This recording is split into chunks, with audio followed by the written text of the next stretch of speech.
नमस्कार।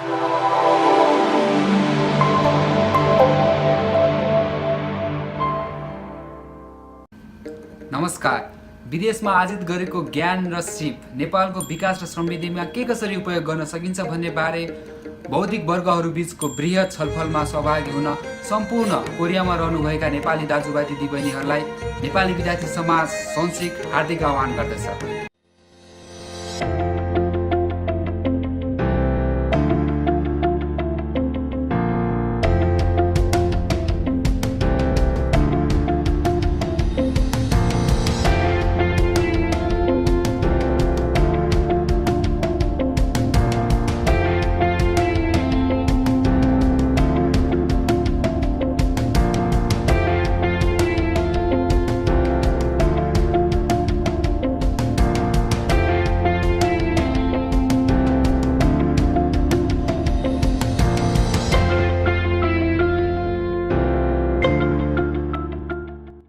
सन्सिक सेमिनारमा हामी विभिन्न विषयमा छलफल गर्नेछौँ।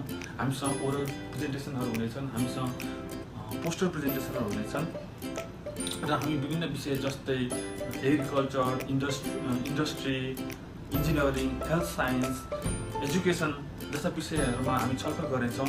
आफूसँग भएको ज्ञान बाँडौँ, केही सिकौँ र अरूलाई पनि केही सिक्ने अवसर प्रदान गरौँ।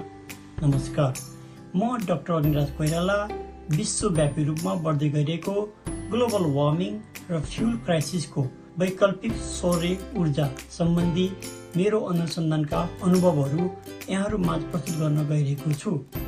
उक्त कार्यक्रममा यहाँहरूको अमूल्य उपस्थितिको लागि हार्दिक आग्रह गर्न चाहन्छु। धन्यवाद। नमस्कार सबैजनालाई।